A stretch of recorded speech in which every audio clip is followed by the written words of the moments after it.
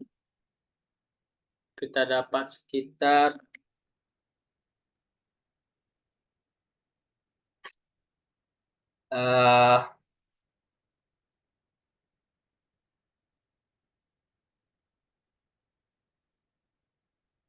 kita dapat sekitar 0,07. Berarti kita dapat sekitar 0,07. Campur sini. Nah, dikurang sin 0,1 dikali min 4 0,5, di mana sin dari min 4,5 itu min 0,07. Nah, di sini saat kita hitung berarti 2 per 0,1 dikali sin dari 0,07 dikurang min 0,07 itu sama dengan 0,15. Nah, 0,15 itu dibagi 0,1 dikali 2 hasilnya 17,4 kolom.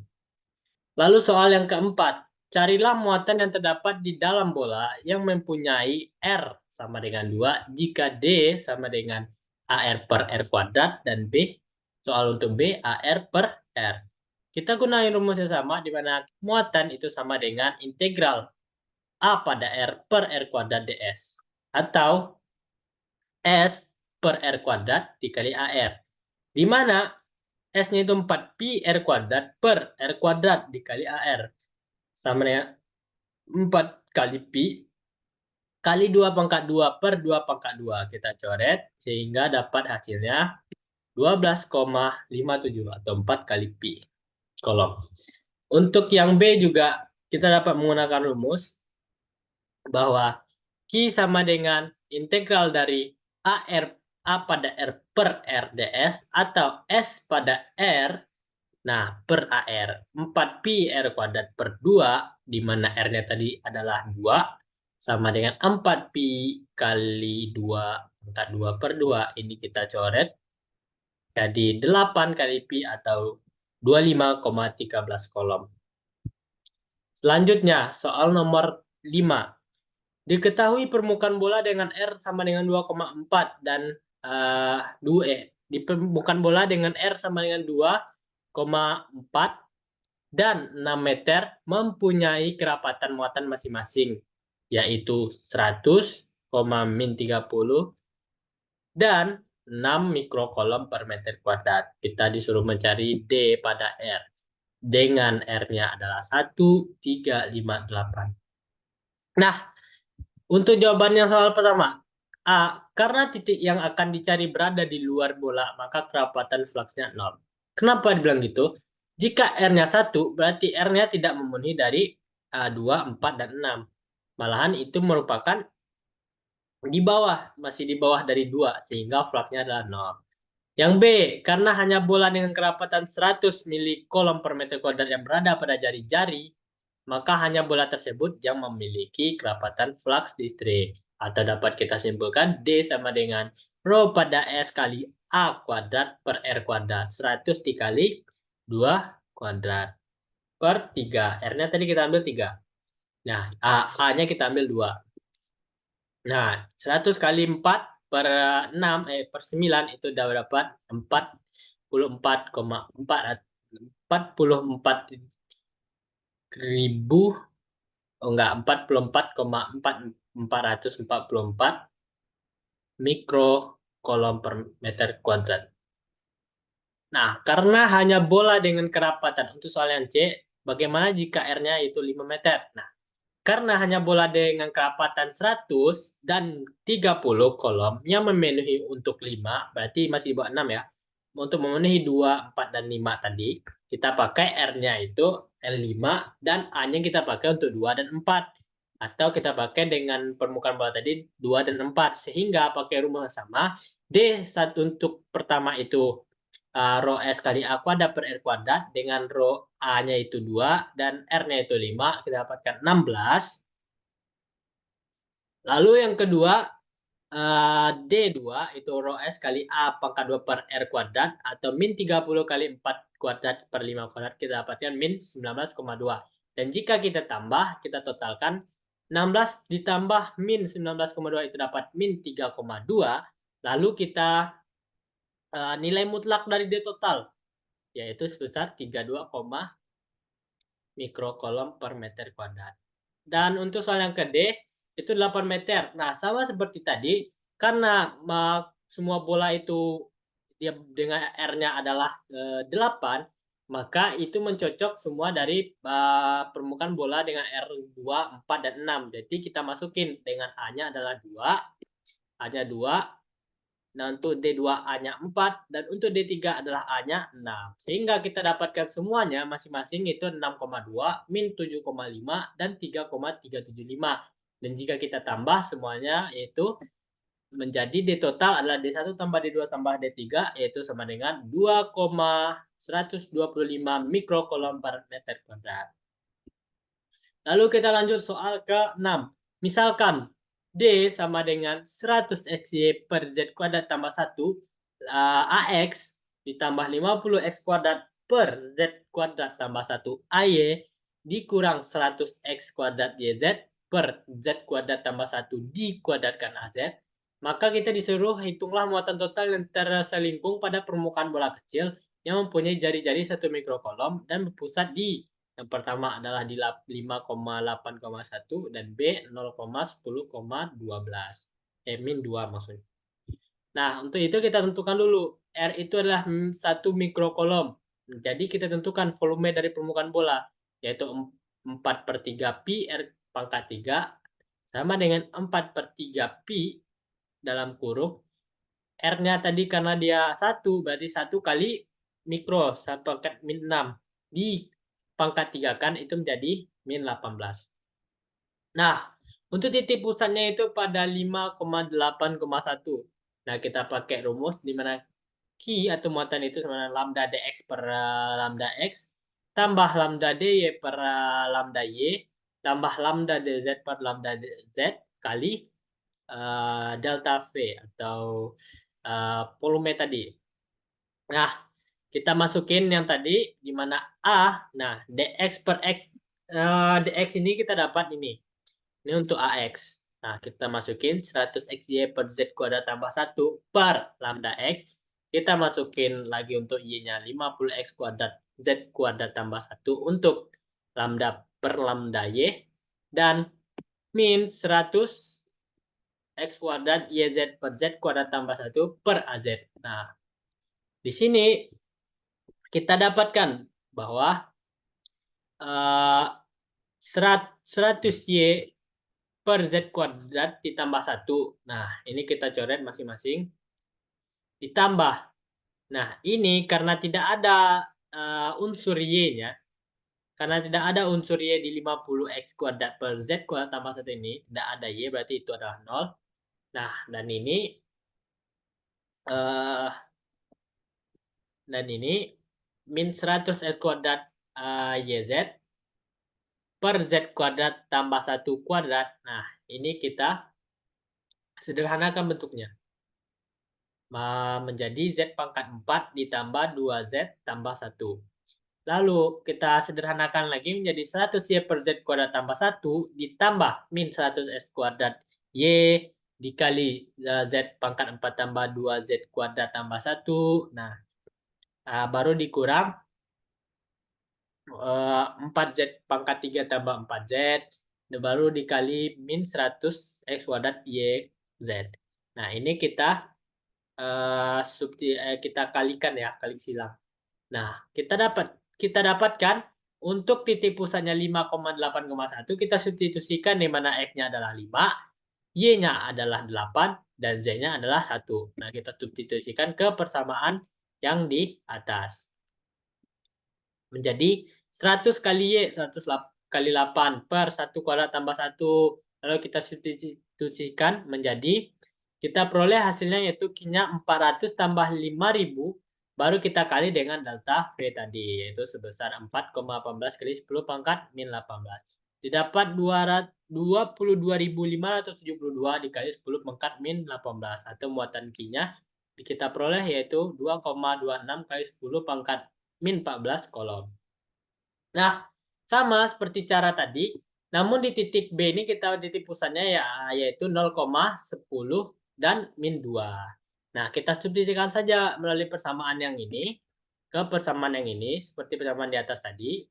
Nah, lalu kita perolehlah hasil untuk Q-nya adalah 200 ditambah 0,0656 kali 4,1810 pangkat min 18. Atau sama dengan Q-nya kita peroleh 836,27 kali 10 pangkat min 18 kolom. Oke, soal yang ke-7. Nah, di soal yang ke-7 ini, kita ditentukan hitunglah divergensi masing-masing. Hitunglah divergensi masing-masing medan pada titik yang ditentukan. Nah, kita hanya menentukan medan pada titik yang ditentukan ini dengan cara sama seperti rumus tadi, di mana untuk soal yang pertama adalah D sama dengan 4X pangkat 3Y pangkat 3Z kuadrat AX ditambah 3X pangkat 4Y kuadrat Z kuadrat AY ditambah 2X kuadrat Y kuadrat Z AZ. Dengan titik pusat pada soal di A itu adalah 1,2,3. Nah, kita substitusikan di mana AX dikali lambda per A lambda X ditambah AY dikali lambda per AY ditambah AZ kali lambda per AZ. Baru kita masukin dari D tadi. Sehingga kita peroleh A per lambda AX itu 4X kuadrat, Y pangkat 3 Z kuadrat, baru ditambah AY, A per AY 3 kali X pangkat 4, Y kuadrat, Z kuadrat, baru tambah lambda per lambda Z 2X kuadrat, Y kuadrat, dan Z. Sehingga kita peroleh ini sama dengan 12, baru ini 6, dan ini sama dengan 2. Kenapa begitu? Nah, sini kita dapatkan yaitu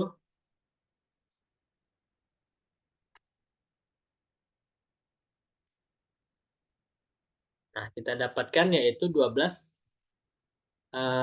X pangkat 3 Y pangkat 3 Z pangkat 2 ditambah 6X pangkat 4 Y pangkat 2 Z pangkat 2 ditambah 2X kuadrat Y kuadrat. Saat kita substitusikan yaitu di mana X-nya sama dengan 1, Y-nya sama dengan 2, dan Z-nya sama dengan 3, kita peroleh 988. Untuk soal yang D, diberikan D sama dengan Z sin flux A rho ditambah Z cos flux A flux tambah rho sin flux AZ. Nah, kita substitusikan, kita sederhanakan sehingga menjadi D-nya itu 1 per rho kali Z sin theta sin flux tambah 1 per rho kali Z sin flux. Atau kita substitusikan dengan catatan bahwa di titik pusat PB itu ada 2, baru seper 2 pi dan 3. Nah, kita substitusikan seper rho itu 2, lalu 3 sin 90 kurang seper 2 kali 3 sin 90. Atau kita dapatkan hasilnya 0. Untuk yang D juga sama seperti cara tadi, kita sederhanakan hingga didapat D-nya 0,45. Lalu untuk soal yang nomor 8 atau soal yang terakhir, ditentukan bentuk kerapatan muatan ruang yang menimbulkan medan, di mana A adalah D sama dengan 4 rho pangkat 4X kali rho pangkat min 5Y kali rho pangkat min 2Z dikali 2AX kurang 2,5 AY kurang AZ. Nah, untuk menjawab soal ini, kita tentukan dulu divergensinya, di mana divergensi dari D yaitu lambda dx per lambda x tambah lambda dy per lambda y tambah lambda dz per lambda z. Atau sama dengan dx yang tadi 4 dikali 2 kali 4x kali rho pangkat min 5y kali rho pangkat min 2z ditambah lambda baru 2 min 2,5 dikali rho 4 pangkat 4x kurang rho pangkat 5 min 5y kali rho pangkat min 2z baru ditambah lambda untuk AZ, lambda Z-nya yaitu 4 rho pangkat 4x kali rho pangkat min 5y kali rho pangkat min 2z. Sehingga jika kita sederhanakan, kita dapatkan 8 rho pangkat 4x dikali kali rho pangkat min 5y kali rho pangkat min 2z ditambah 12,5 kali rho pangkat 4x kali rho pangkat min 5y kali rho pangkat min 2z dan ditambah 2 dikali rho pangkat 4x kali rho pangkat min 5y dan dikali rho pangkat min 2z. Sehingga totalnya semua menjadi 8 tambah 12,5 tambah 2 itu sama dengan 22,5. Mulai divergen D-nya segini. Untuk B, D sama dengan rho pangkat min 2Z. Baru kita kali sama dengan 2 kali P flux AP E arrow ditambah rho A flux dikurang 2 kali rho pangkat 2 A flux AZ. Kita pakai divergen juga. Lalu kita sederhanakan, kita dapatkan segini. Divergen D-nya 4 flux kali epsilon pangkat min 2Z kali rho kuadrat tambah 1. Lalu untuk soal yang terakhir, yang C-nya yaitu jika D sama dengan 2R sin theta kali sin flux AR tambah super R tambah R cos theta sin theta sin flux A theta tambah super R tambah R cos flux A flux. Di mana D sama dengan kita sederhanakan menjadi kita kalikan juga dengan apa lambda per lambda R kali lambda theta per lambda theta ke lambda flux per lambda flux. Nah, didapat 2 sin theta sin flux tambah seper R tambah R sin theta sin flux tambah seper R tambah R sin theta. Ini lalu kita dapatkan D sama dengan 2 sin theta kali sin flux tambah seper R tambah R kuadrat per R sin theta sin flux tambah seper R tambah R kuadrat per R sin theta sin flux. Jadi kita sederhanakan sehingga didapatlah hasilnya D sama dengan 2 tambah R kuadrat tambah 1 per R sin theta sin flux tambah R kuadrat tambah 1 per R sin flux. Sama dengan kita sederhanakan menjadi 2R tambah R kuadrat tambah 1 per R sin theta sin flux tambah R kuadrat tambah 1 per R sin theta. Lalu disederhanakan kita peroleh menjadinya D sama dengan 2 sin theta sin flux 2 kurang 1 per R kuadrat. Mungkin sekian penjelasan dari saya. Kalau ada salah dalam menyampaikan saya mohon maaf. Saya akhiri saja. Assalamualaikum warahmatullahi wabarakatuh.